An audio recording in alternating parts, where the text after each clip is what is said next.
Olá a todos. Nesta conferência vamos começar uma série. Vocês vão ficar de cabelo em pé,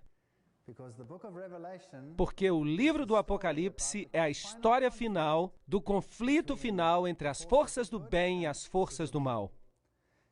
Também contém a história do conflito da igreja cristã, desde que nasceu até os últimos tempos. É realmente um livro incrível. E com certeza, o autor desse livro não é outro, senão o próprio Jesus Cristo. Estamos vivendo numa época incrível. Estamos vivendo numa época em que as pessoas pouco consideram a Jesus. Creio que estamos vivendo no tempo mais crítico da história deste mundo. E isso vai ser emocionante. Agora, podemos estudar isso tudo de uma maneira superficial, ou podemos fazê-lo de uma maneira mais direta. Creio que estamos vivendo numa época quando não mais há tempo para o ensino superficial.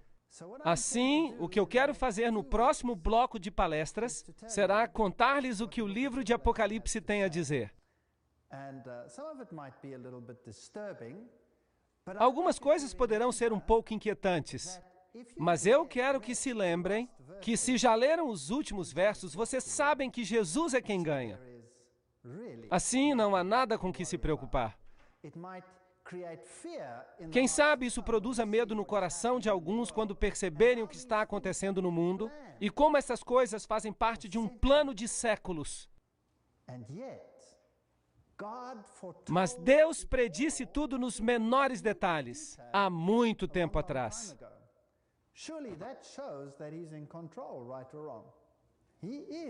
Sem dúvida, isso mostra que Ele está no controle. Certo ou errado? Ele está no controle. Tem até tentado remover este assunto da palavra de Deus. E tem havido uma batalha bem impressionante, através dos tempos e na nossa época também. E ninguém realmente sabe, mas estamos olhando para este assunto também e vamos fazer algumas referências acerca deste tema. Como as pessoas têm distorcido e mudado assuntos na Bíblia para que não reconheçamos os riscos aos quais estamos realmente sujeitos. Assim que o livro de Apocalipse é uma história de beleza, é uma história de verdade, uma história de restauração, uma história da vitória de Deus contra todos os seus inimigos. É uma história do restabelecimento do reino de Deus, que existirá para sempre e para sempre, sem pranto, dor ou morte. Realmente é uma história espantosa.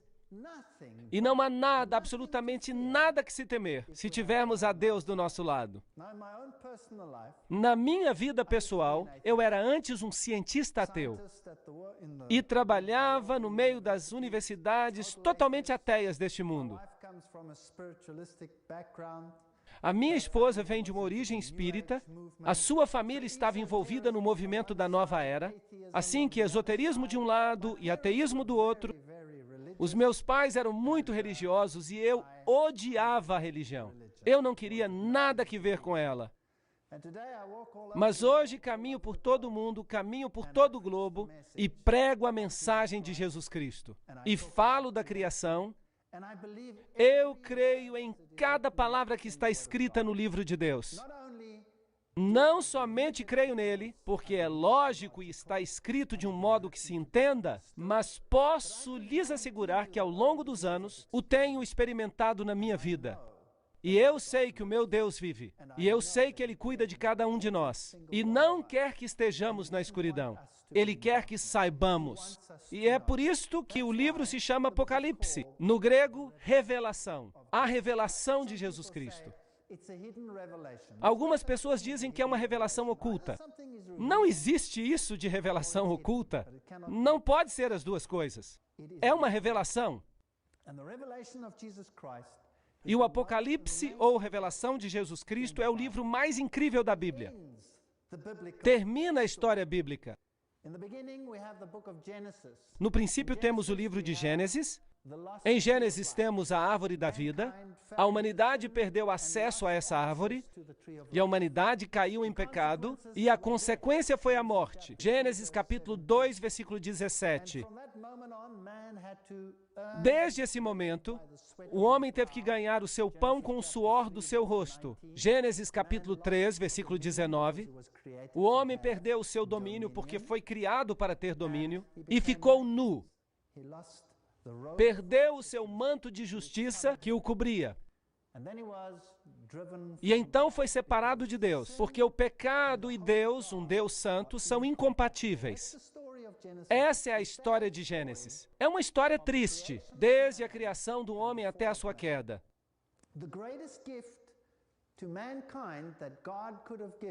E o melhor presente que Deus pode ter dado à humanidade é a liberdade de escolha. Sem a liberdade de escolha, seríamos robôs. E é por isso que Deus criou o homem à sua imagem, com a capacidade de escolher. E o amor demanda este presente de se ter liberdade de escolha. Sempre uso este exemplo. Para que te serve ter uma esposa ou um esposo que te ama porque está programado para fazê-lo? Talvez possa ser divertido por uma semana, quem sabe um ano, ou 5 anos, mas acabaríamos por nos cansar. Se uma pessoa é programada para te amar e se de manhã cedo ela diz, eu te amo porque está programada para fazê-lo. Mas isso não tem valor. Agora, o que aconteceria se tivesse a liberdade de escolha? E apesar de todas as suas falhas e de tudo que você faz que lhe causam uma irritação a cada pessoa ao seu redor, que tal se apesar de tudo isso te dissesse, eu te amo, porque escolhe fazer assim? Não seria muito mais significativo? Sem a liberdade de escolha, a vida não teria significado. Por isso, Deus criou o homem à sua imagem com a capacidade de escolher. Isso é especial. E é por isso que o homem escolheu, e desafortunadamente escolheu de forma errada. O Apocalipse é o livro da graça. Em Apocalipse 2, versículo 7, lemos a respeito da restauração da árvore da vida. Lemos acerca da vitória sobre a morte. Em Apocalipse capítulo 2, versículo 11.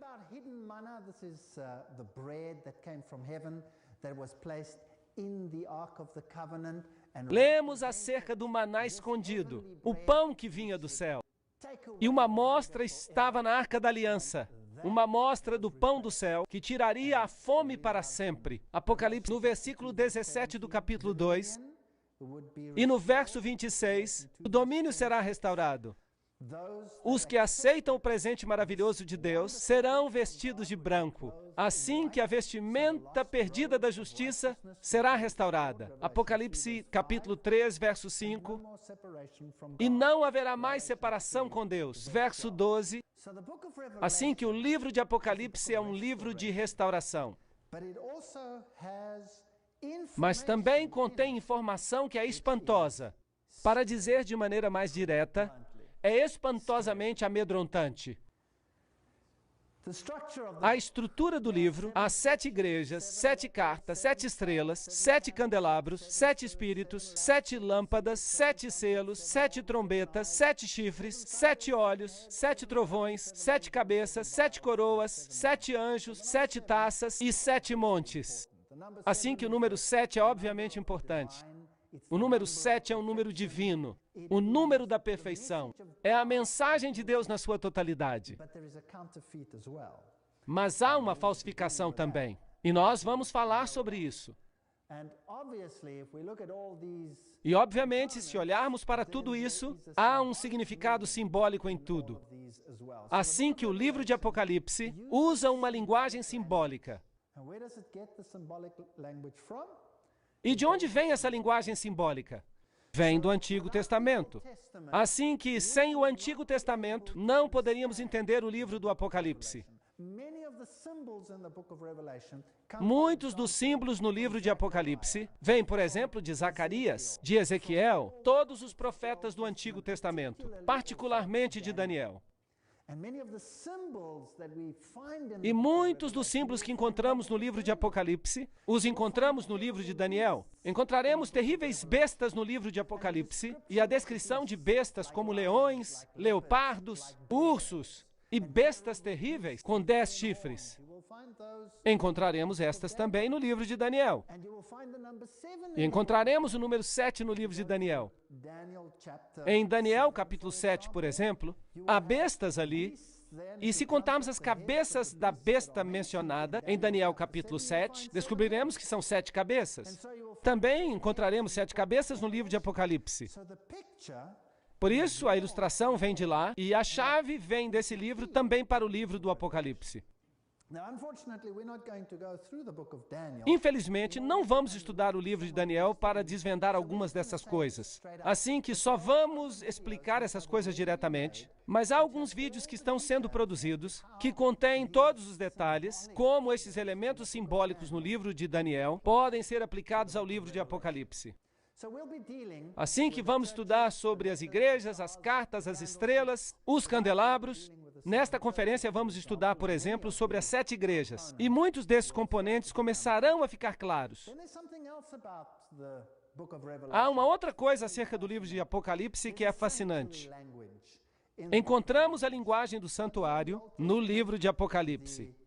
Agora, vocês se lembram que no Antigo Testamento os hebreus tiveram que construir um santuário para Deus.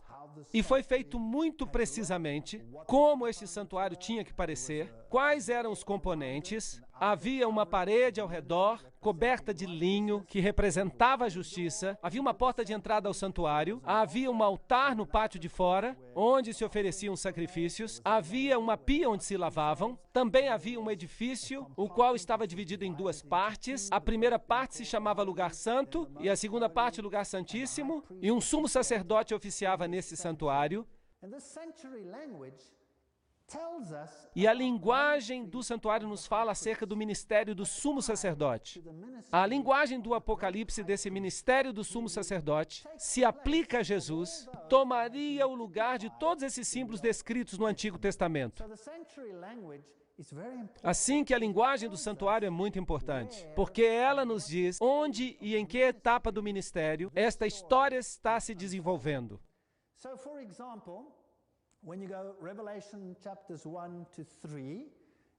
Por exemplo, quando se vai a Apocalipse do capítulo 1 ao 3, na história das 7 igrejas, Jesus, a luz do mundo, só havia uma entrada ao santuário, e esta era chamada a porta. E Jesus diz, eu sou a porta. Aquele que entra por ela terá a vida eterna. De acordo com a Bíblia, há uma porta apenas por onde podemos ser salvos, e é por meio de Jesus Cristo. É isso que a Bíblia diz.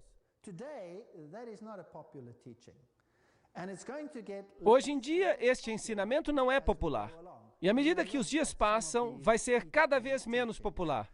Vamos olhar e vamos ver cada um desses ensinamentos. A entrada da porta é muito, muito importante no Antigo Testamento. Era o lugar onde o juízo ocorria. Os anciãos se assentavam à porta. A porta era a entrada por trás das muralhas, onde se podia entrar para achar segurança. A porta encerra muitos significados simbólicos. E Jesus Cristo disse, eu sou a porta. Eu sou a porta de entrada. Agora, a palavra antiga que usavam para porta era Bab. E há uma história na Bíblia acerca de Babel. Bab-el, portal para Deus. Assim que a história de Babel nos fala de uma outra porta para Deus. Outra entrada para Deus. Bab-el, Babel, porta para Deus. E esta é a história dos seus próprios méritos que leva você para Deus. Um sistema falso que temos e a Bíblia nos apresenta, daqueles que se opõem ao sistema bíblico, que diz que somos salvos apenas pelo sangue do Cordeiro. O único caminho para a salvação não é senão pelos méritos de Cristo, e não pelas nossas obras, mas pelas de Cristo. Esses são os 2 sistemas que têm estado em oposição um ao outro desde a queda do homem. Então aqui nós estamos lidando com luzes. Havia luzes no primeiro compartimento. Isso significa o ministério no santo.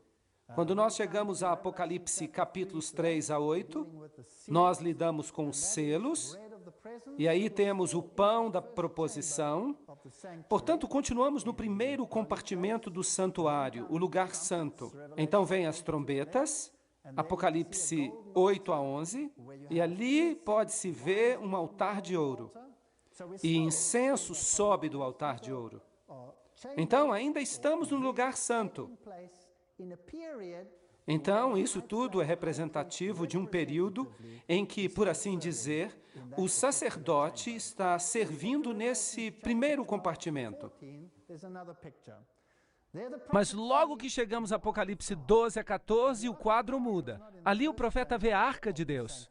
Agora, a Arca de Deus não está no primeiro aposento do santuário. Está no segundo aposento, que se chama de Lugar Santíssimo, o Hagia Hagion, o Lugar Santíssimo. Assim que o que temos aqui é diferente, é uma outra porção do ministério do sacerdote. Ele só entrava neste lugar onde estava a arca uma vez por ano. E esse era o dia da expiação. Agora, nós temos que tratar sobre muitos assuntos complexos e não temos tempo para revelar todos os detalhes em um só vídeo ou numa só conferência. Em Apocalipse 15 a 25, temos o que chamamos de escatologia, os eventos que se referem ao fim, as coisas finais que se passarão no planeta, aquelas coisas que ainda não aconteceram, mas que vão ocorrer. E se estudamos desta maneira, vai ficar bem claro de que período histórico estamos falando. Há 7 bênçãos no livro de Apocalipse. Bem-aventurado aquele que lê, e os que ouvem as palavras desta profecia e guardam as coisas que nela estão escritas, porque o tempo está próximo. Apocalipse 1:3. Obviamente, Deus quer que o leiamos, que o escutemos e que o levemos no coração, porque como podemos guardar algo que não entendemos? Assim que quando olhamos para esta bênção, não é certo que Deus quer que nós entendamos o que o livro de Apocalipse trata? Absolutamente. Assim que há uma bênção no livro. Como é possível que algumas pessoas digam que esse livro está selado para que ninguém o entenda? Bem, então fica sem esta bênção. Outros dizem que é um livro que não deveria ser lido porque foi escrito para os perdidos. Bem, se este livro foi escrito para os perdidos, como pode haver nele uma bênção para o que lê e o guarda no coração?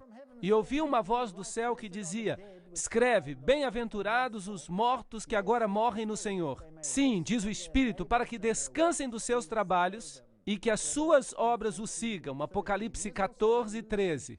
Aqui também há uma alusão às obras. As obras não são um meio para alcançar a salvação, são uma consequência da salvação. Mas há uma bênção para aqueles que morrem em Cristo, os que aceitaram o Cordeiro como seu meio de salvação, em vez de Babel, que é o outro portal para Deus. Eis que venho como ladrão, bem-aventurado o que vigia e guarda os seus vestidos, para que não ande nu e não se vejam as suas vergonhas. Apocalipse 16:15. Nós não temos justiça, somente Cristo é a nossa justiça. Assim que temos que nos apegar à justiça de Cristo. E se renunciarmos a essa ideia, e se renunciarmos à esperança de sua vinda para salvar aqueles que são dele, então é provável que andemos nus. Apocalipse 19:9, e me disse: bem-aventurados aqueles que são chamados às bodas do Cordeiro. Estas são as verdadeiras palavras de Deus. Bem, obviamente há aqui uma bênção. Se você foi convidado à ceia das bodas do Cordeiro, significa que você faz parte da noiva. Abençoado e santo é o que tem parte na primeira ressurreição. Há 2 ressurreições mencionadas na Bíblia. A primeira ressurreição é a ressurreição daqueles que morrem em Cristo e tomam parte na festa das bodas. Mas logo há uma segunda ressurreição. E eles participam de outra forma, em outra festa, que é chamada a festa das aves. E eu acho que nós não vamos querer participar dessa festa. Assim que aqueles que fazem parte da primeira ressurreição serão aqueles que serão sacerdotes com Cristo e reinarão com Ele por 1000 anos. Aqui temos o período do milênio. Há 7 bênçãos. Eis que logo venho, bem-aventurados aqueles que guardam as palavras das profecias deste livro. Apocalipse 22, 7. Eu creio que isto significa mais do que apenas o livro de Apocalipse, mas toda a Bíblia. A Bíblia é o padrão para a formação do caráter. É a história da salvação. E bem-aventurado aquele que guarda os seus mandamentos, para que tenha direito à árvore da vida e possa entrar na cidade pelas portas. Assim que a obediência a Deus é um fator muito importante também. Apocalipse 22, 14. Agora, obviamente, haverá uma oposição contra todos esses fatores. O livro de Apocalipse está escrito com uma estrutura particular. Essa estrutura nós chamamos de quiasma. É uma estrutura literária que designa eventos de uma forma particular no tempo. Por exemplo, se tomamos o livro de Apocalipse em sua totalidade, ele está escrito em forma de pirâmide. E as primeiras partes são o que chamamos de braço.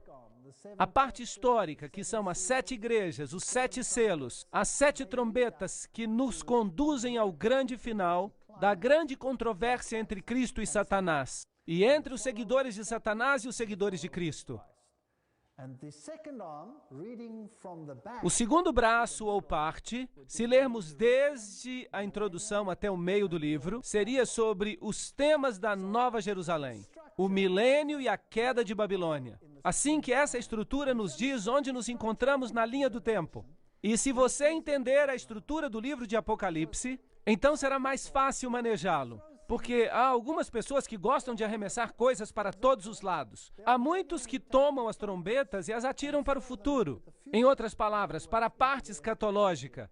E então tomam as trombetas e as aplicam aos eventos que ainda vão acontecer no futuro, quando Deus restaurará todas as coisas. Mas com certeza isso destrói a estrutura, o quiasma. E você não pode destruir o quiasma. Você também pode ver como todos esses sistemas se encaixam observando a linguagem do santuário, utilizada no texto. Por exemplo, quando observamos as igrejas, os selos e as trombetas, a linguagem que se utiliza é ainda sobre o primeiro aposento. Nós vamos tratar desse assunto à medida que nós avancemos. Não temos que entender tudo agora. Assim que a estrutura nos indica onde nos encontramos na linha do tempo, para que não nos adiantemos. Temos que seguir regras. E esta é uma maneira maravilhosa de revelar o livro do Apocalipse.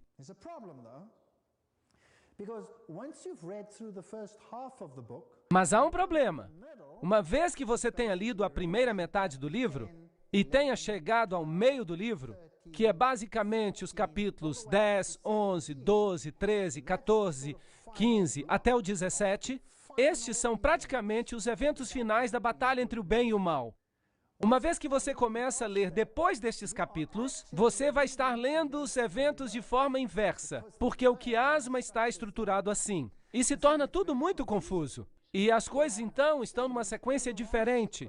E o livro de Apocalipse pode não fazer mais sentido, tornando-se complexo. E você não consegue mais colocar os acontecimentos nesta ordem, a não ser nesta ordem particular. Mas se você sabe que a estrutura é um quiasma, então você vai poder ler as palavras como se seguem. Mas os eventos já ficam em sentido inverso. Mas assim todas as coisas se encaixarão no seu lugar e terão um sentido maravilhoso. Este estilo literário tem uma razão de ser. Ele evita que nós nos desloquemos no texto e saltemos para um lugar onde não temos que estar.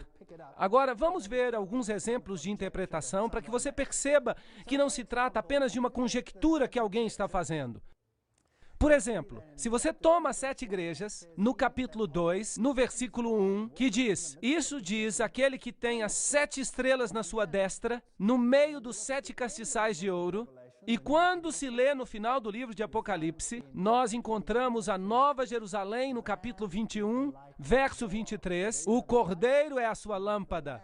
Assim que temos uma luz e temos o Cordeiro como sendo o farol. Capítulo 2, verso 7. Ao que vencer, dar-lhe-ei comer da árvore da vida. Capítulo 22, verso 2. Aqui se menciona a árvore da vida. Assim que aqui temos um vislumbre da estrutura quiásmica.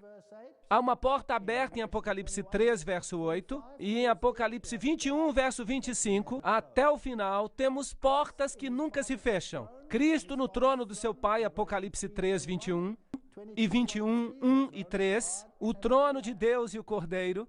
A Nova Jerusalém é mencionada no capítulo 3, verso 12, e a Nova Jerusalém que desce do céu no capítulo 21 de Apocalipse, verso 10. No capítulo 3, 11, se diz que virá em breve, e no capítulo 22, versículo 7, diz que virá em breve. Você percebe que podemos identificar um quiasma. É uma estrutura que mantém o texto unido. Agora você já sabe, é assim que vamos trabalhar. É assim que vamos avançar. Agora, o interessante é que qualquer coisa que se encaixe na primeira parte do quiasma deve ser antes que se termine o tempo da graça. Porque o sumo sacerdote está ministrando. E isso significa que a salvação está aberta a todos. Quando chegamos à parte escatológica, o tempo da graça terá terminado, porque as portas nunca se fecharão, mas estarão constantemente abertas. O trono de Deus se tornou o trono de Deus e do Cordeiro. Isso significa que Cristo reina no seu reino. Assim você percebe onde você está na linha do tempo, e assim você não comete erros de colocar as coisas no lugar errado. Por isso a estrutura nos ajuda. Quando chegamos aos 7 selos, e a história começa ali, e novamente os 7 selos falam sobre Cristo e o seu povo afligido. E temos pessoas que ressuscitaram e se sentam no trono. Aqui estão afligidos, ali estão sentados no trono. Então, isso significa que os 7 selos se encaixam na porção histórica de que parte? A porta da graça está aberta e não fechada. Por isso eles ainda estão sendo afligidos. Eles estão aqui na terra, enquanto na segunda parte eles já estão no trono. O seu sofrimento terminou e foram restaurados. Aqui temos o céu aberto. No capítulo 19, 11, temos o céu aberto. No capítulo 6, o que cavalga num cavalo branco. No capítulo 19, o que cavalga num cavalo branco. Capítulo 6, versículo 9. As almas dos que morreram por causa de Deus pedem justiça. E no capítulo 20, as almas dos mártires são ressuscitadas e entronizadas como juízes. No capítulo 6 e 7, se falam de vestiduras brancas. E no capítulo 19, são dadas as vestiduras brancas. No capítulo 6, 15 e 16, escutamos de reis e generais, etc. Pedem para serem mortos. E aqui no capítulo 19, eles são mortos. Outra vez percebemos que a estrutura faz sentido. Então, o livro de Apocalipse contrasta Cristo e o seu povo com Satanás e os seus seguidores. Temos uma trindade de Deus, Pai, Filho e Espírito Santo. E se você olha os seguidores de Satanás, perceberá que há uma falsa trindade. Temos o dragão, a besta e o falso profeta.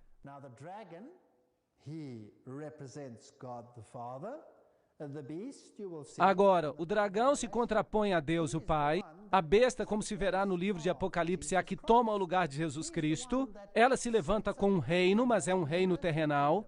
É a besta que se inclina toda a pessoa, e ela tem uma falsa morte e uma falsa ressurreição. Este é o falso Cristo, o anticristos, em lugar de Jesus Cristo. Porque em 75% dos casos, a palavra anti significa em grego em lugar de. Precisamos saber do que estamos falando aqui. E o falso profeta é, obviamente, aquele que desempenha o papel de um falso Espírito Santo. E estes são os 3 poderes que vão enganar o mundo inteiro e que vão fazê-lo seguir regras equivocadas, seguindo um Salvador equivocado. Esta é uma história perigosa. Está tão perfeitamente feita que, se não estudarmos em detalhe, nem nos vamos dar conta. Você acha que o mundo, em sua maioria, está hoje enganado? Sim ou não? Absolutamente. É isso que diz o livro de Apocalipse.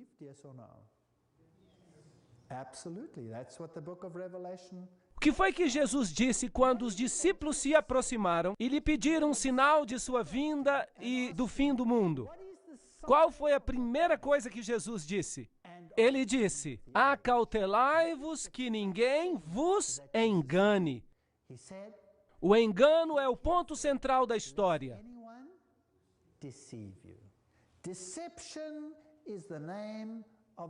Nas conferências que se seguem, nós vamos tratar acerca deste engano, como provavelmente você nunca escutou antes. Vamos falar de coisas que vão deixar você de cabelo arrepiado. Assim, não perca estas conferências. Vamos falar de coisas que são feitas em segredo. Quem faz coisas em segredo? Sim, Jesus disse, nada faço em segredo, mas há muitas coisas que são feitas em secreto. E este mundo, não se enganem, é governado por sociedades secretas. Assim que vamos estudar as sociedades secretas, porque o livro de Apocalipse fala acerca das coisas que acontecem em segredo. Todo o poder ao Filho, em contraposição ao poder à besta. Em contraste, Hebreus 1:8, Apocalipse 6:2. Todo o poder ao Filho. E no sistema falsificado, todo o poder à besta. As chaves da morte e do inferno, as chaves do abismo. Apocalipse 9:1 e 1:18. Aqui temos o contraste entre Cristo e seus seguidores e Satanás e os seus seguidores. Precisamos ser meticulosos para separá-los.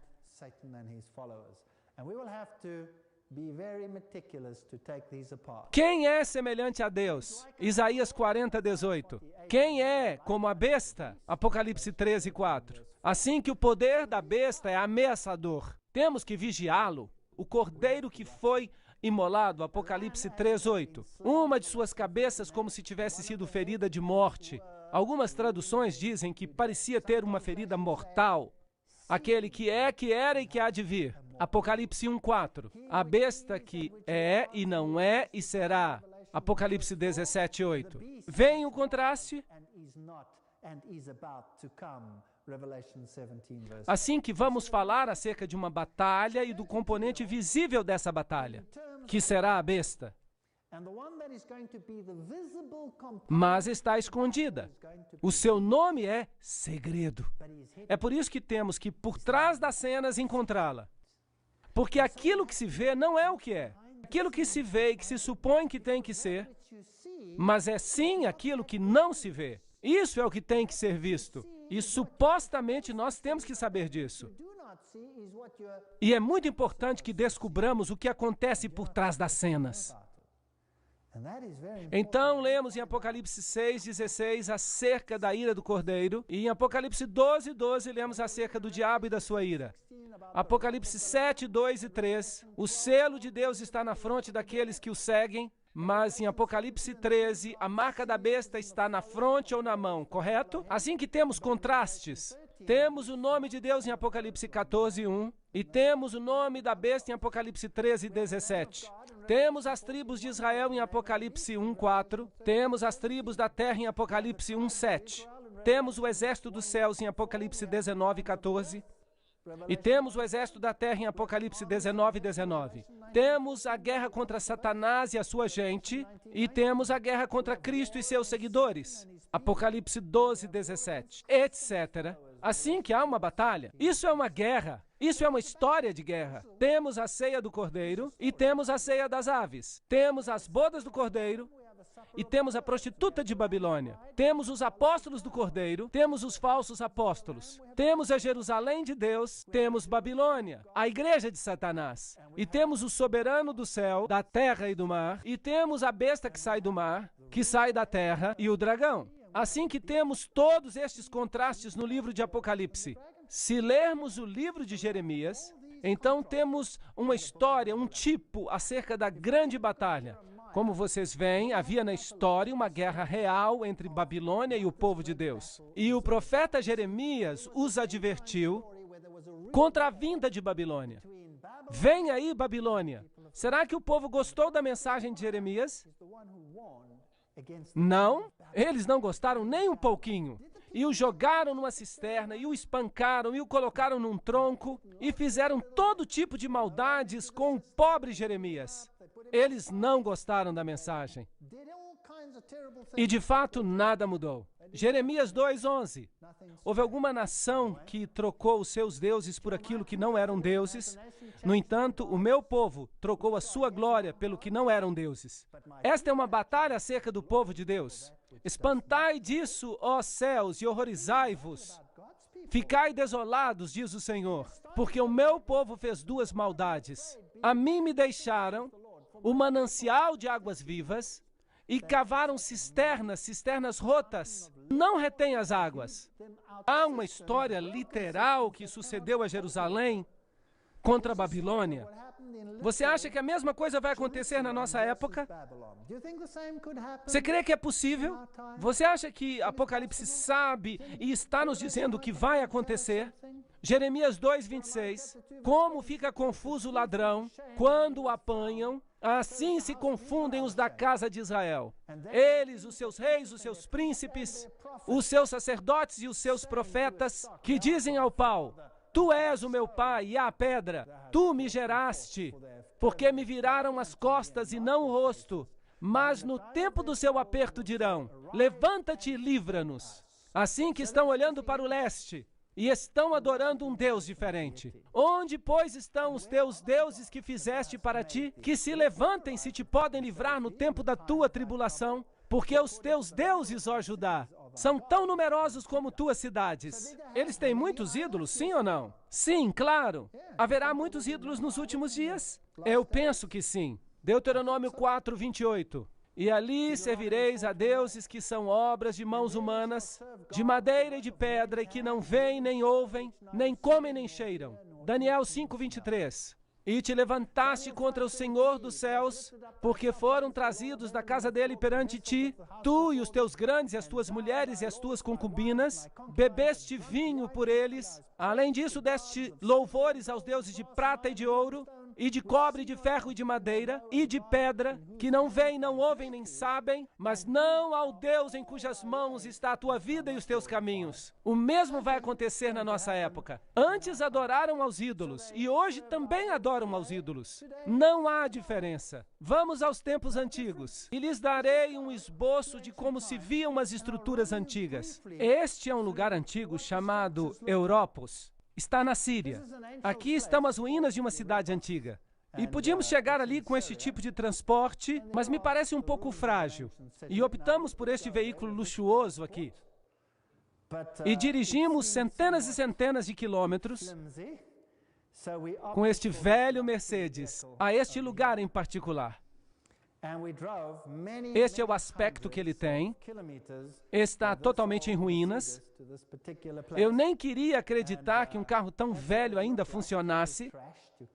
E está um adesivo ali na frente que diz: carro forte, mas rápido. Este árabe nos levou à cidade antiga. E aqui achamos a porta principal, as torres, as casas, o templo de Adonis e o templo de Zeus, ou Júpiter, e toda a cidadela antiga. Esta foi uma cidade que, depois da formação do cristianismo, nesta cidade tínhamos uma igreja cristã. E é muito interessante. Se você observar as fundações, veja como ela era. E era aqui que os cristãos se reuniam. E no mesmo povoado havia outros templos. Assim que as pessoas visitavam o templo de Adonis, por exemplo, e ele era o filho de Deus, por assim dizer. Aqui havia uma falsificação do Filho de Deus. E como era? Só dá para ver os alicerces. Obviamente, aqui estava o edifício. E se entrava por aqui, e havia uma parede central com corredores ao lado, e aqui havia duas pilastras separando este corredor dos corredores do lado. E havia altares nos corredores. E havia um altar principal no meio. Agora, quem constrói assim hoje? Cada catedral na face da terra tem esta mesma estrutura. Cada catedral. Isso não é interessante? Claro, poderíamos falar em detalhes, mas não faremos isso. Sim, estão construídas exatamente como este edifício. Agora aqui está o rio Eufrates. que estamos lidando com uma boa tipologia de Babilônia. Aqui estão os degraus que levam ao templo de Zeus, o pai dos deuses. E se você vai à Síria, a mais famosa deusa era a das fontes. E esta é a cidade onde estão fazendo escavações, Mari, e estão encontrando algumas coisas muito interessantes ali. Coisas construídas de barro, como, por exemplo, tijolos de barro. A Bíblia nos diz que Babilônia foi construída com tijolos de barro. Aqui está o templo de Baco. Este templo está no Líbano, e ali se encontra este pilar. Um grande pilar encontrado em Baalbek. Este era o maior pilar do mundo até que encontraram outro. Este foi descoberto em 93 e você pode ver o tamanho de um homem ao lado. Aquele ali sou eu. E eu estou levantando. Estão vendo? Enorme, é grandíssimo. Não dá para imaginar o tamanho dessas estruturas. Estes, na realidade, não são pilares. Aqui está um que foi destruído. Há um homem parado ali e transportaram essas colunas e as integraram em seus templos. E aqui está uma deitada e as rochas aqui nos alicerces são blocos gigantes. Ninguém sabe como transportaram. Este é o templo de Baco, que costumava ser o templo de Baal. Por isso o povoado ainda se chama Baalbek. Estou mostrando para vocês um pouco da história da apostasia do passado, para que possamos compreendê-la e compará-la com a presente. Aqui em Baalbek temos um templo de Baco. Aqui está o templo de Júpiter com os seus 6 pilares, ainda de pé. Muito, muito bonito. E o sol destacado ressalta os pilares. Era um tema de adoração ao sol. Com certeza, Baco, deus da bebedeira e da festa. Parece que este pilar bebeu um pouquinho a mais. E se você for ao altar de Júpiter, por exemplo, encontrará esta estrutura, que é exatamente igual à estrutura de uma divindade que nós encontramos na América do Sul. E vocês já sabem de onde veio a religião sul-americana. Logo temos Vênus com leões alados, e a Bíblia fala do leão com asas de águia como símbolo de Babilônia. Temos esta estrutura aqui, com um círculo e uma cruz, o símbolo de Babilônia, e se encontra em muitas e muitas igrejas de hoje em dia. Se você vai ao templo de Júpiter, leões novamente, certos relevos nos pilares, temos estas suásticas por toda parte. Eram símbolos de adoração ao sol. Ali estão um pouco aumentadas. E encontrará essa mesma suástica sob o pé do Buda. O budismo usa exatamente o mesmo símbolo, que era usado no templo de Baal. Poderá também encontrá-lo nos relevos romanos dos templos antigos. Pode encontrar ali também nos templos hititas a suástica, o símbolo do círculo com um ponto, usado na antiguidade. Encontrará altares e pilares de sacrifício, 3 arcos com 3 deuses, normalmente o pai, a mãe e o filho. Aqui temos outro símbolo interessante, que é usado hoje em dia. Corujas e falcões são muito populares, e estruturas interessantes como esta, por exemplo. O que me diriam dessa estrutura? Parece a estrela de Davi, não é mesmo? Agora, a estrela de Davi não tem nada que ver com Davi. Nem você nem eu encontraremos a estrela de Davi na Bíblia. Esta era uma estrela usada no tempo dos hititas. Este é um símbolo de Baal. Você também descobrirá que o islamismo a usa, ali está o nome de Alá. Aí, um diagrama que o hinduísmo usa, e era usado na adoração a Baal. A meia-lua com uma estrela, ou a lua com uma foice, como é usada no Islã, e ali você a encontrará como a usavam entre os hititas. Este símbolo aqui, bem, você o encontrará sendo usado pela OTAN. A OTAN usa hoje em dia.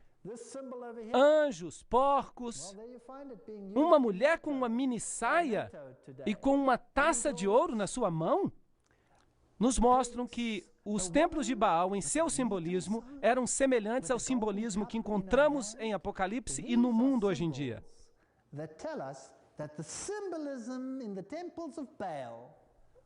E vamos comparar as épocas neste tempo que passaremos juntos. Vamos ver o que aconteceu no passado e vamos ver o que acontece hoje. Uma grande apostasia como a que existiu no passado para com Deus e é também encontrada hoje, existe hoje em dia. Cristo está sendo destronado hoje como foi destronado no passado. E é o momento de colocá-lo outra vez no centro, atribuindo-lhe o lugar certo que ele merece.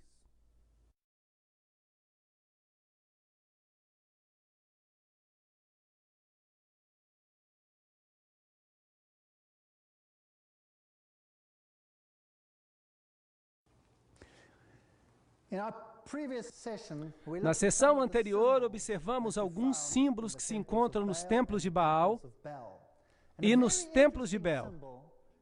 E um símbolo muito interessante é este aqui, que se encontra em Baalbek, no templo de Baal, é uma mulher com uma taça na sua mão.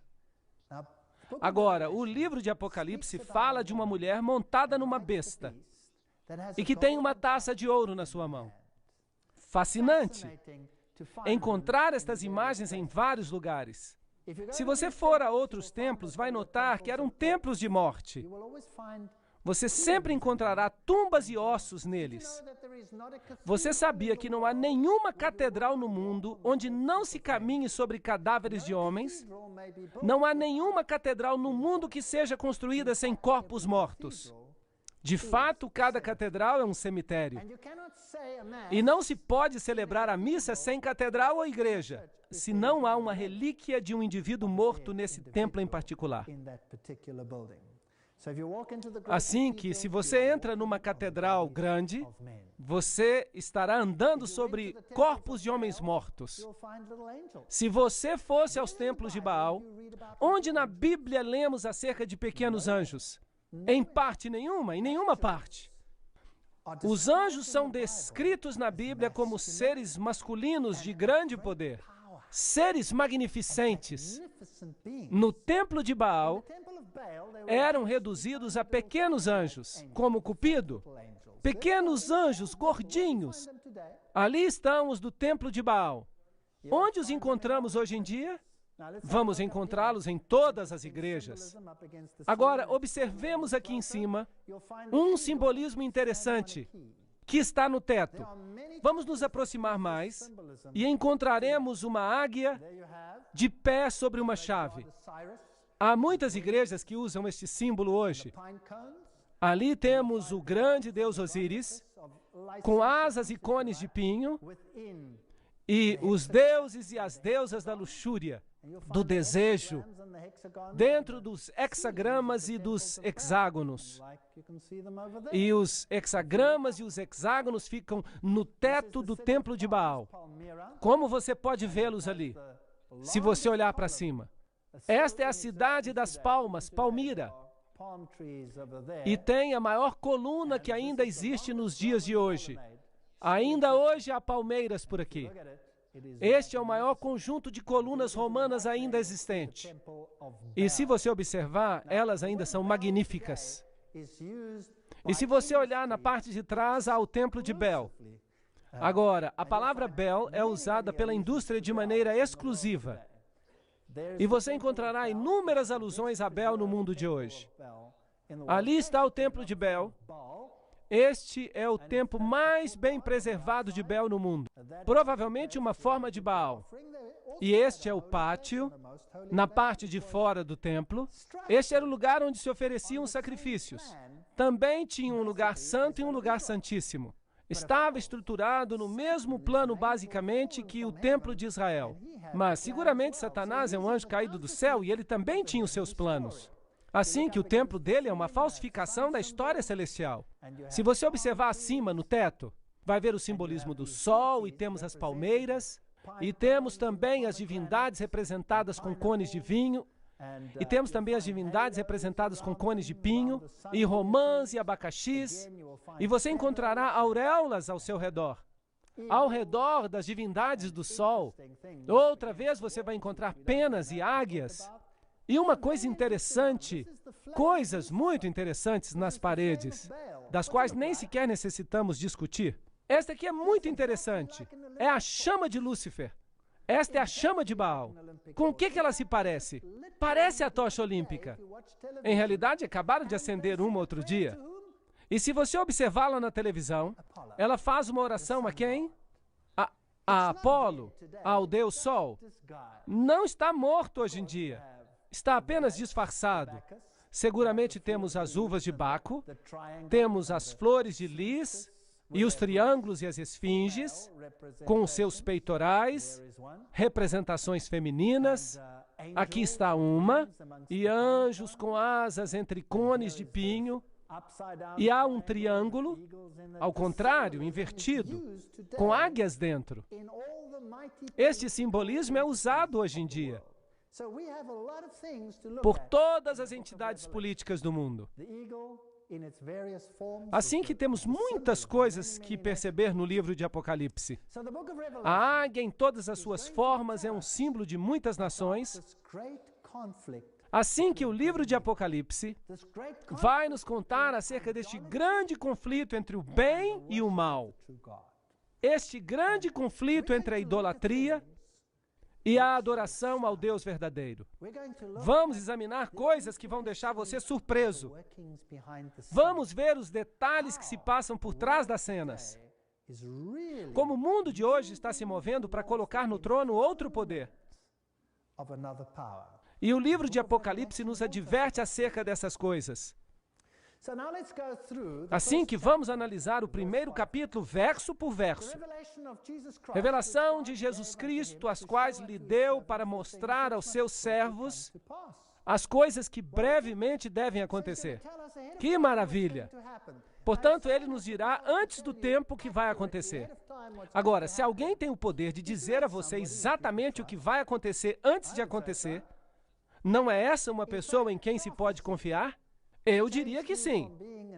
De fato, foi a profecia que me mudou, de um homem ateu para um homem crente. E a experiência me ensinou a seguir a Jesus Cristo. Ele não está apenas no papel, ele é real. Tem crédito, é confiável e as suas promessas são verdadeiras. Ele diz, nunca te abandonarei, nem te deixarei. E eu descobri que ele é digno de confiança. E disse, e pelos seus anjos as enviou e as notificou a João. Assim que João está agora recebendo o qual testificou da palavra de Deus e de todo o testemunho de Jesus Cristo, de tudo o que se tem visto. Portanto, ainda que vamos falar de coisas bem terríveis, nas conferências por vir, eu os advirto de novo. Vai ser algo que vocês jamais escutaram. E algumas pessoas, quem sabe, me dirão, por que você está tão concentrado nas coisas que o mal está fazendo? Por que não fala apenas de Jesus? Gostaria de falar apenas acerca de Jesus. Mas há um problema. Como você se sentiria se tivesse um filho que você realmente ama? Vamos falar de amor. Digamos que você tem um filho e você realmente ama esse filho. Mas você sabe que seu filho está ocupado fazendo coisas indevidas e que esse filho vai ser destruído se continuar por esse caminho. Como é que você se sentiria? O que você faria? Não serve de nada continuar dizendo ao filho o quanto o amamos, porque este filho está distraído com o que o está absorvendo. Seguramente, se o seu filho está envolvido com drogas, é muito importante mostrar-lhe o quanto o amamos, mas também é importante adverti-lo. Sim ou não? Sim. Então é isso que temos que fazer. Quando nós educamos os nossos filhos assim, o que estamos fazendo? Advertindo dos perigos das drogas. Certo? E se dizemos ao filho, que vai acontecer com você isto.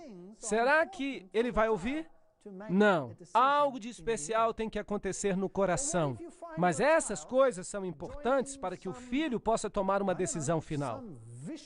E o que acontece se você vir o seu filho se unindo a, sei lá, um grupo muito mau, que finalmente o levará à destruição?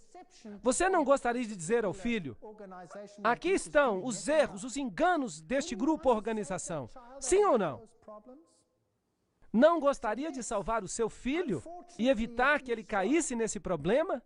Então, se infelizmente é assim, há muitos enganos, há muitas coisas, é um caminho espaçoso que conduz à destruição. E vamos ter que revelá-lo, ainda que seja doloroso. Vamos falar do que é negativo.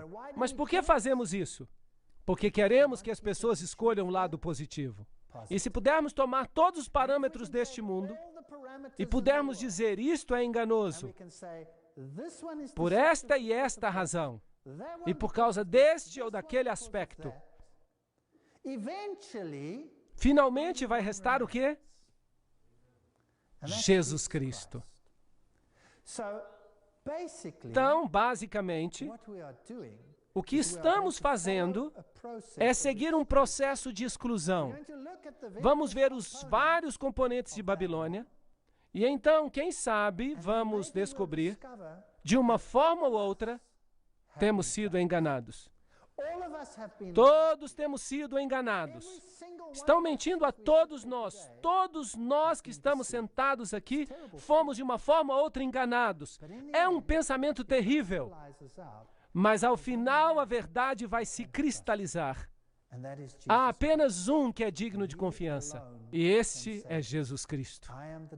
Apenas Ele pode salvar-nos. Eu sou a porta, o caminho, a palavra. Aquele que crê em mim não perecerá. É o que ele diz. Isso é verdade ou é mentira? Se o mundo quer se unir em uma grande família feliz, e se todos nós temos que tolerar cada ensino feito no mundo, será que isso é verdade ou é mentira? Será que isso é verdade ou é verdade misturada com erro? Diga-me você.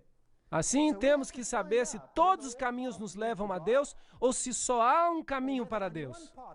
E temos que decidir baseados nesses fatos. E diz, o qual testificou acerca da palavra de Deus e do testemunho de Jesus, e de tudo que tem visto. A palavra de Deus e as profecias da Bíblia, temos que compreendê-las. Bem-aventurado aquele que lê e ouve as palavras desta profecia e guardam as coisas que nela estão escritas, porque o tempo está próximo. João às igrejas que estão na Ásia. Vamos examinar em detalhes nas nossas conferências. Graça e paz seja convosco, daquele que é e era e há de vir, e dos 7 espíritos que estão diante do seu trono. Agora, obviamente, a Bíblia nos ensina que há apenas um Deus, Pai, Filho e Espírito Santo. Assim que o número 7 é o número da perfeição. Também haverá 7 períodos de tempo. Vamos debater os eventos dos períodos de tempo, divididos em 7. Assim que os 7 espíritos diante de Deus representam um espírito perante Deus, o número perfeito, 7, através de todo o tempo da história. Um espírito. Portanto, não deveríamos ficar confusos com vários espíritos, porque a Bíblia tem que estar em harmonia consigo mesma. E logo a parte grandiosa de Apocalipse capítulo 1 nos diz quem é o autor. Está escrito de uma forma maravilhosa. Está escrito de uma maneira que se chama epanados. Agora, um epanados é como um quiasma, exceto que em vez de descrever os eventos, ele os cita em uma determinada sequência. Por exemplo, este epanados inclui uma série de citações em que se quer enfatizar um ponto especial.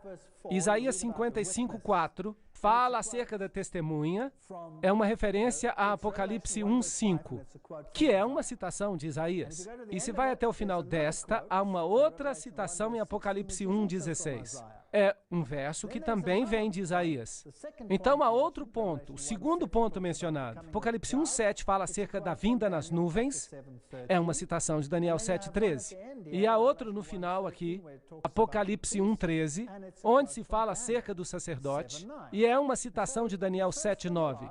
Assim que o primeiro e o último são de Isaías, e o segundo e o penúltimo são de Daniel, e o terceiro e o antepenúltimo são de Zacarias.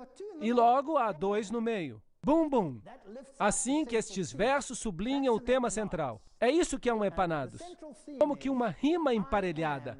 E o tema central é: eu sou o Alfa e o Ômega. Se retirar um desses, já não vai haver esse emparelhamento. Tem que haver os 2 no meio. E assim, algumas Bíblias, e eu digo que a Bíblia se repete a si mesma, se você tirar os versos, você destrói a estrutura. Você não pode tirar uma palavra da Bíblia, ou você fica com um problema sério. Nem só de pão viverá o homem, mas de toda palavra que sai da boca de Deus. Bem, é melhor que nos asseguremos que vamos lê-la toda. Toda. Há uma conferência especialmente só para isso, fascinante. Bem, o livro de Apocalipse, capítulo 1, prova que Jesus Cristo é o grande eu sou. Ele é Deus. Agora, isso é um problema hoje. É um problema porque se Jesus é Deus, e se Jesus é o caminho, a verdade e a vida, e se Jesus é a única forma pela qual podemos ser salvos, bem, aí temos um problema. Se você quer entrar no mesmo barco com todas as religiões do mundo, because Jesus has to become a little bit less. Porque Jesus, então, terá que ser diminuído para que possa ficar no mesmo nível que os demais. Bem, obviamente, o mundo não pode permitir que um grupo diga que tem uma religião superior. Uma religião superior a de qualquer outro grupo. Não pode ser. Está de acordo comigo? No mundo em que vivemos hoje, não se permite isso.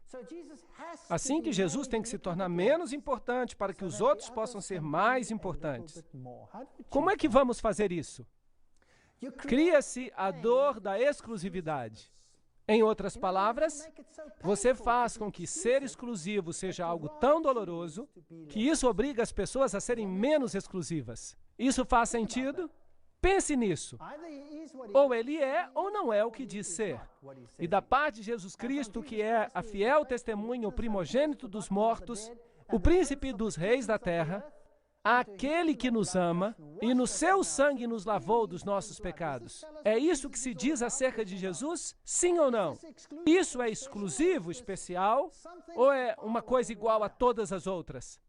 Eu não estou fazendo graça com outras religiões. Eu só estou fazendo uma pergunta. Será que Jesus está no mesmo nível de, por exemplo, Buda? Considerando este texto em particular, sim ou não? Está no mesmo nível de Zoroastro? Está no mesmo nível de Shivas? Sim ou não? Osíris? Sim ou não? Não. Porque ele é diferente.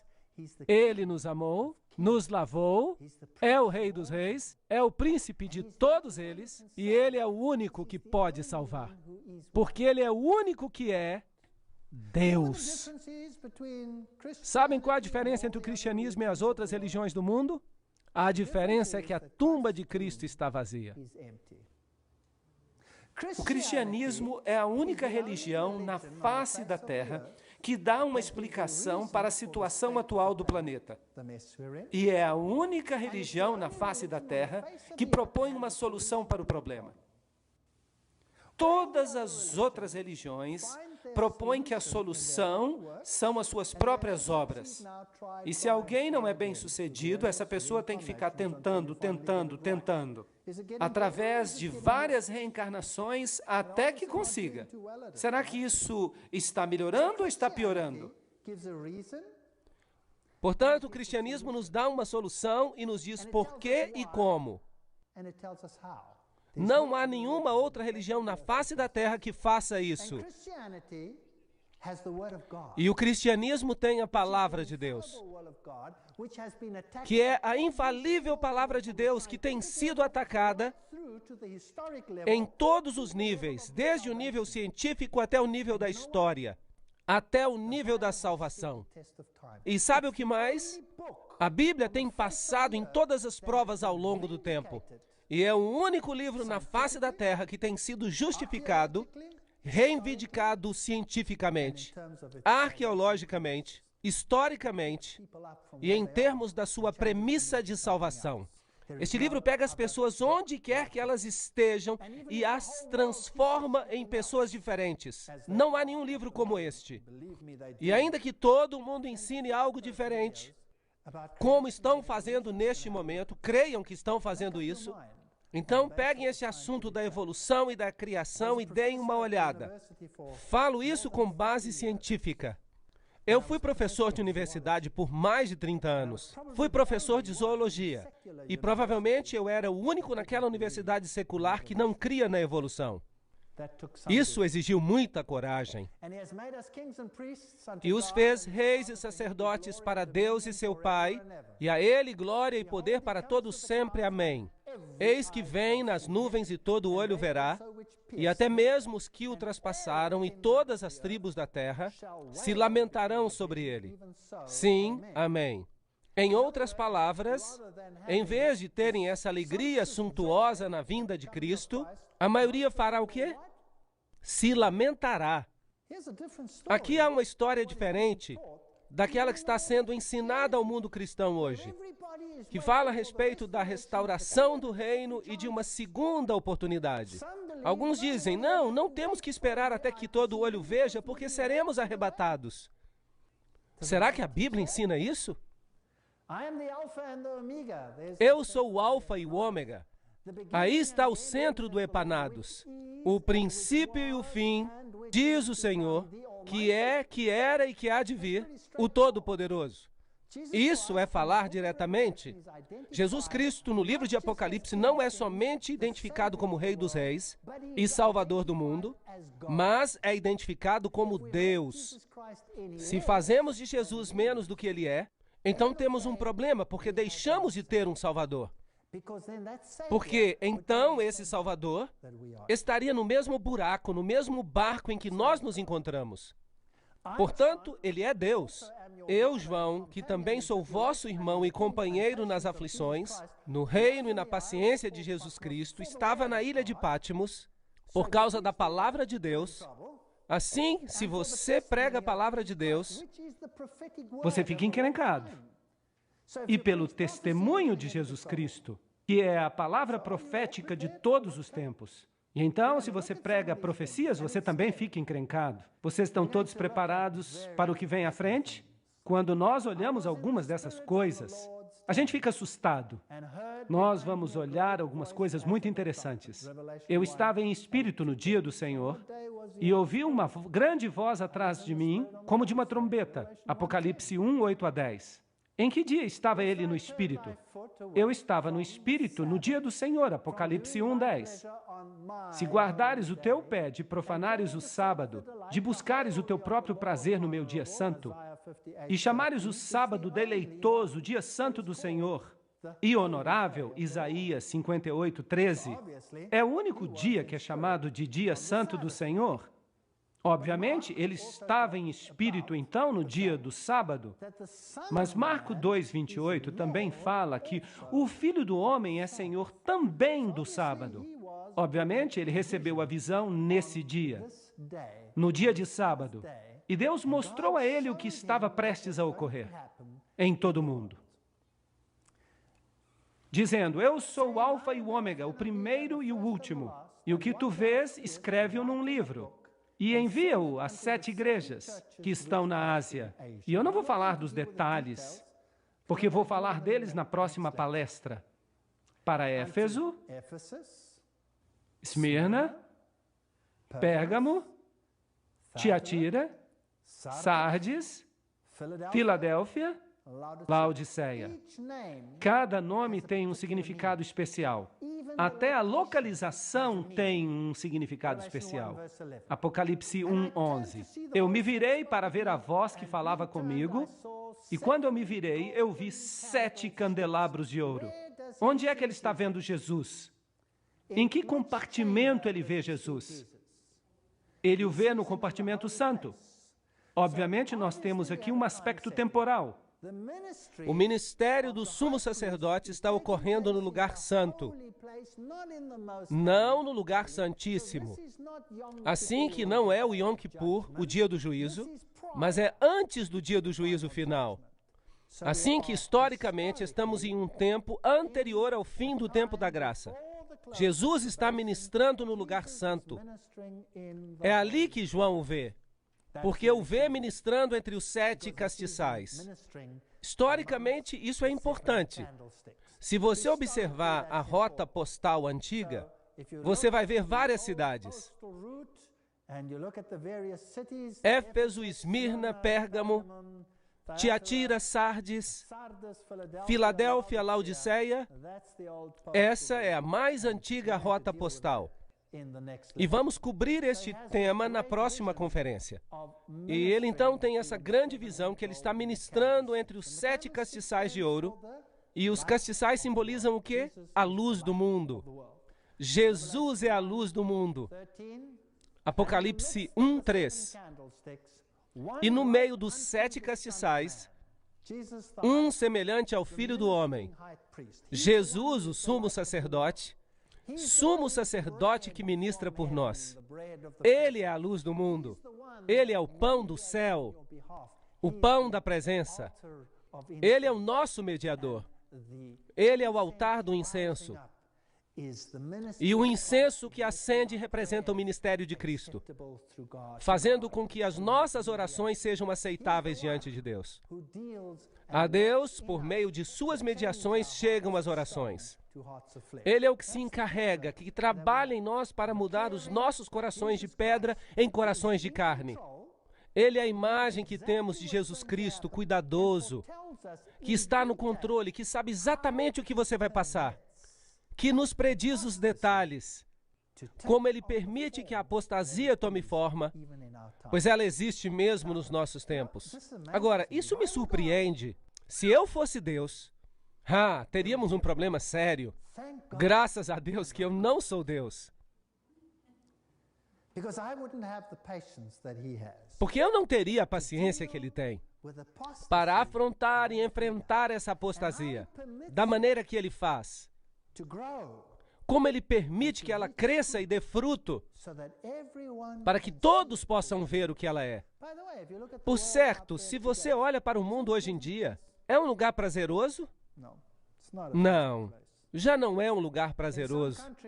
Em alguns países, eu venho da África do Sul, as nossas casas viraram prisões. Há assassinatos à direita e à esquerda, e por todos os lados foram assassinadas. É horrível o que está acontecendo. E ninguém, nem mesmo sabe, se você toma um país como o Zimbábue, que estão sendo expulsos de suas terras, já não há santidade de nada. Estamos vivendo em tempos horríveis. Já não é seguro para uma jovem, já não é seguro para um jovem nesses dias sair para caminhar sozinho. Em que tipo de mundo estamos vivendo? E se você olha as coisas horrendas que se veem no mundo hoje, talvez, quem sabe, você se pergunte, como Deus pode permitir isso? Deus está permitindo que o pecado e a apostasia amadureçam até o ponto em que todos possam ver o que significa escolher contra os caminhos da justiça de Deus em favor dos caminhos dos homens. Esse é um ato de amor. E no meio desse temor e confusão, há um lugar de paz, para onde ele nos chama, dizendo, vinde a mim, todos os que estáis cansados e oprimidos, e eu vos aliviarei. Então podemos, no meio da confusão, encontrar paz. Podemos escolher caminhar através da vida, e olhar para os espinhos e sarças e cardos. Ou podemos escolher olhar para as flores, e para os lírios, e para as frutas formosas. A escolha é nossa. E se escolhermos um lado, escolhemos a tristeza. E se escolhermos o outro lado, a outra possibilidade, em meio à tristeza poderemos ter paz. E é isso que Jesus é. Ele é o que está no meio dos castiçais. Ele é a luz do mundo. Mas os castiçais representam as igrejas que levam a luz ao mundo através dos séculos. E no meio dos 7 castiçais, um semelhante ao Filho do Homem, vestido até os pés com uma roupa comprida e cingido pelos peitos com um cinto de ouro. Estou citando da versão inglesa, King James. Assim que as palavras podem soar um pouco antiquadas, mas pelo menos temos todas as palavras ali. E a sua cabeça e os seus cabelos eram brancos como a lã, como a neve, e os seus olhos como chamas de fogo. Nada lhe escapa, perfeita justiça. E os seus pés como latão reluzente, como se tivessem sido formados numa fornalha. E a sua voz como a voz de muitas águas. Apocalipse 1, 13 e 15. Essa era a voz de Deus. Jesus é descrito como Deus, não como um ser criado. Ele é o que é, que era e que será, que é desde toda a eternidade. O que iniciou o processo da criação, o que falou com majestade e poder. É assim que ele é descrito aqui. A visão que temos aqui é a visão que Daniel teve, Ezequiel também teve. Então ele está vendo a Deus, Jeová. É esse quem ele está vendo. E ele tinha na sua destra 7 estrelas, e da sua boca saía uma espada aguda de 2 fios, que é a palavra de Deus, e o seu rosto é como o sol, quando na sua força resplandece. Assim temos ali o verdadeiro Filho da Justiça. Caía a seus pés como morto, e ele se pôs sobre mim, e ele pôs sobre mim a sua destra, dizendo: não temas, eu sou o primeiro e último. E se você quer levar uma mensagem para casa hoje à noite, será esta: apesar do que vamos tratar nestas conferências, não temas, eu sou o primeiro e último. Eu sou o que vivo e fui morto, mas eis que estou aqui vivo para todo sempre. Amém. E tenho as chaves da morte e do inferno. Ele é o único que pode salvar a você, e ele prometeu fazer isso. Escreve as coisas que tens visto, as que são e as que depois destas irão acontecer. Temos aqui uma chave. Como vamos interpretar o que o livro de Apocalipse está dizendo? Trata-se do que estamos vendo, que é agora. As coisas que são. O profeta está vendo que as suas visões se aplicam a este tempo, e as que depois destas vão acontecer. O que é isso? O futuro. Então, como lemos o livro de Apocalipse? Seguramente esta é a chave. Então, se esta é a chave, ela se aplica ao que se passou, a esta altura e ao longo da história, até o futuro. Sim ou não? Deus é justo.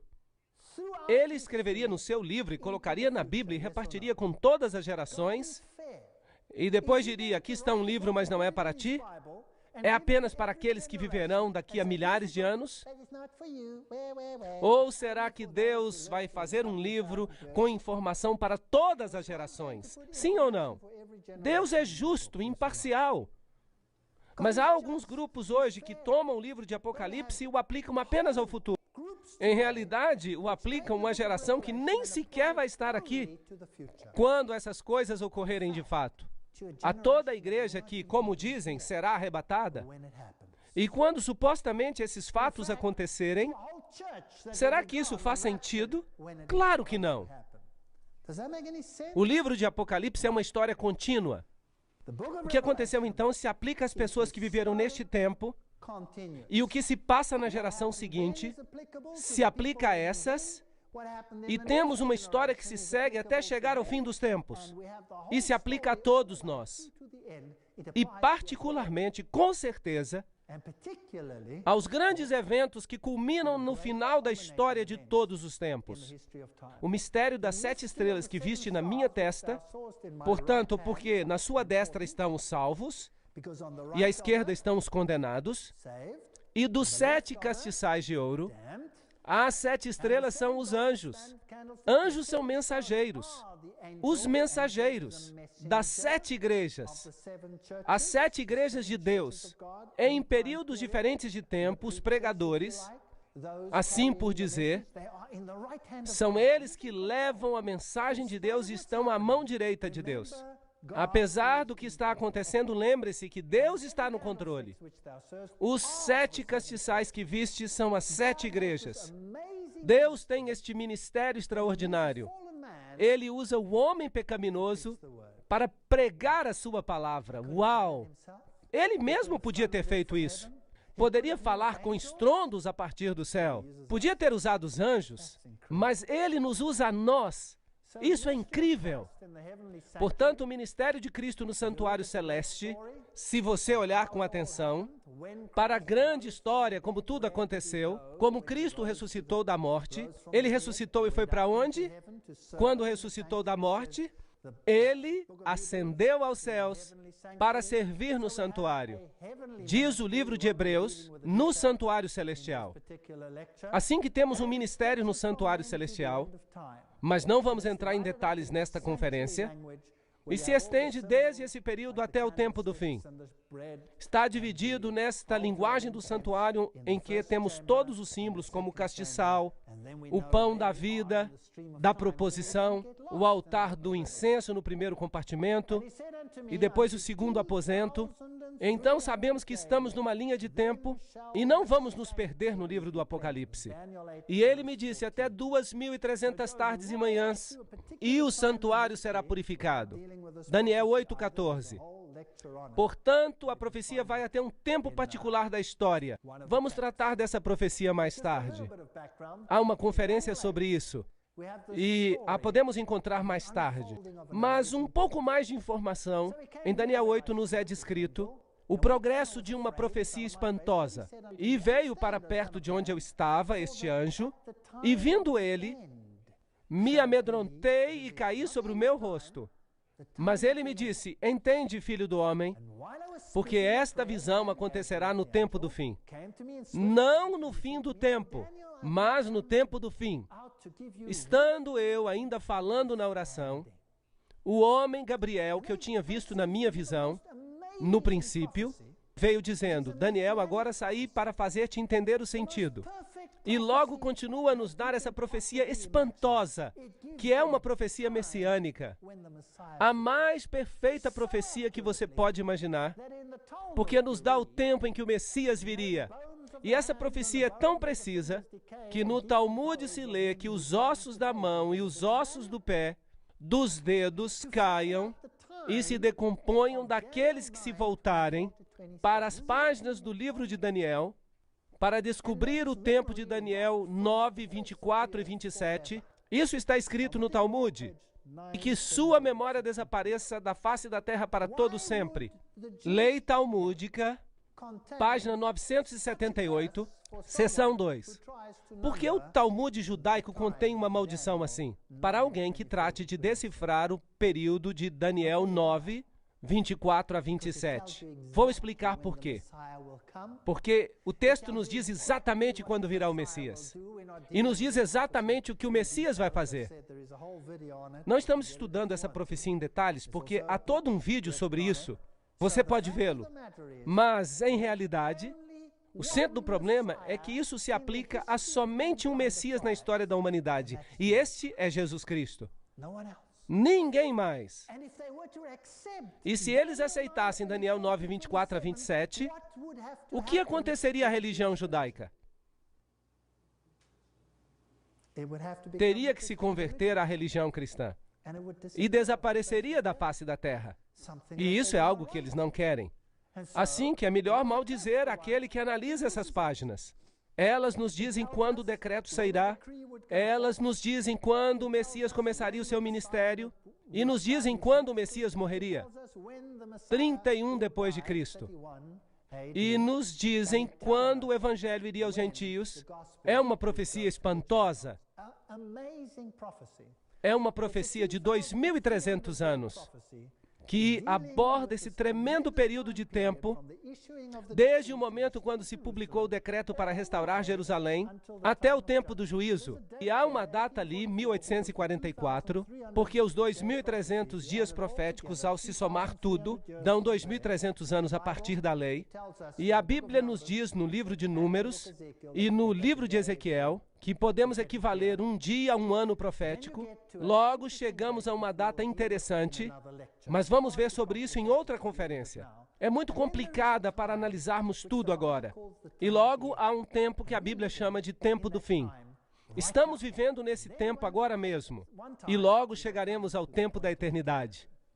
E a Bíblia nos ensina que Jesus está seguindo com o seu ministério, como foi tipificado no serviço do santuário terrestre. Hebreus 9:11.